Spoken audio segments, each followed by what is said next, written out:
کوئی پشتو فلم کا کوئی اداکار تھا، مجھے اس کا نام ذہن میں نہیں ہے، ہمارے ایک عالم مولوی صاحب ہیں، انہوں نے بتایا کہ وہ تبلیغی جماعت میں آئے ہوئے تھے، اس کے سیروزے کی جماعت میں نکلا وہ اداکار.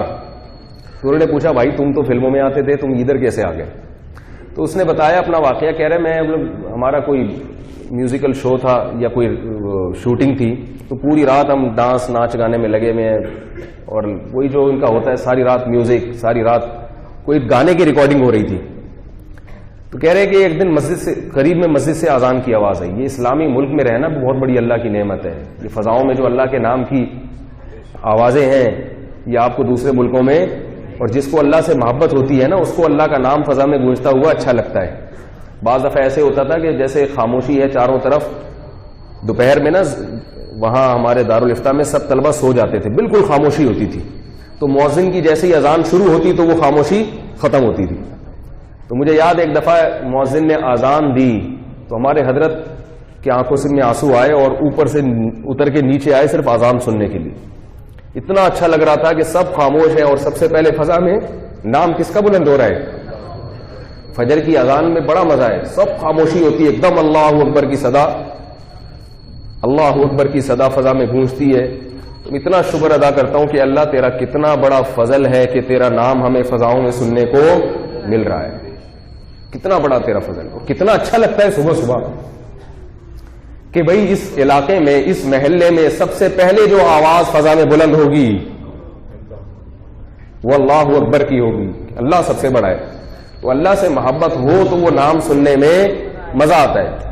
تو وہ جو ہیرو تھا کسی فلم کا، تو وہ کیا کہتے ہیں کہ میں ساری رات ہم ڈانس میں لگے رہے ہیں میوزک میں، تو مجھے اذان کی آواز آئی تو میں نے کہا یار کئی سال ہو گئے مسجد کی شکل دیکھے ہوئے، ان کی تو بیچاروں کی زندگی بہت ہی دین سے دور ہوتی ہے، تو آج چلتے ہیں فجر کی نماز پڑھ لیتے ہیں. تو قریب میں کوئی مسجد تھی ایسے ہی سادہ سی مسجد، بالکل یعنی یہ جو سادہ سی مسجدیں ہوتی ہیں نا، وہ بہت زیادہ خوبصورت مسجد نہیں تھی. کہہ رہے وہاں گیا تو امام صاحب سادہ ٹوٹی پھوٹی آواز میں فجر میں تلاوت کر رہے تھے. کہہ رہے مجھے ایسا سکون ملا اس تلاوت میں، ایسا سکون ملا.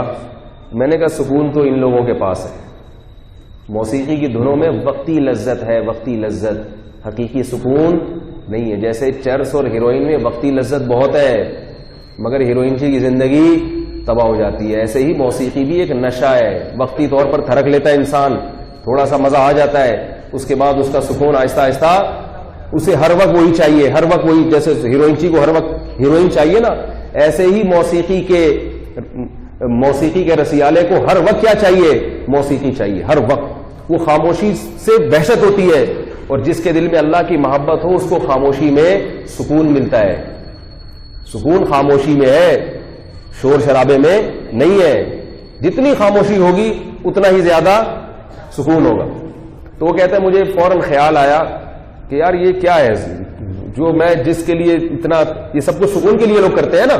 تو کہہ رہے ہیں کہ میں نے کیا کیا کہ میں نے کہا چلو اب ایک اللہ نے ایک راستہ دیا ہے تبلیغ کا. کسی گناہگار کو خیال آتا ہے نا دین پر آنے کا تو وہ کس راستے کی سلیکشن کرتا ہے، کیونکہ اس راستے کے علاوہ یا تو خانقاہوں کا راستہ ہے، اور اس کے علاوہ پھر کوئی ایسا راہ کہیں بھی جائے گا نا تو فرقواریت میں مبتلا ہو جائے گا. وہ بجائے اس کو گناہ چھڑوانے کے ٹانگیں چوڑی ٹانگیں پتلی، زور سے آمین آہستہ آمین، وہ کافر وہ دار اسلام سے، یہ سارے حساب کتاب.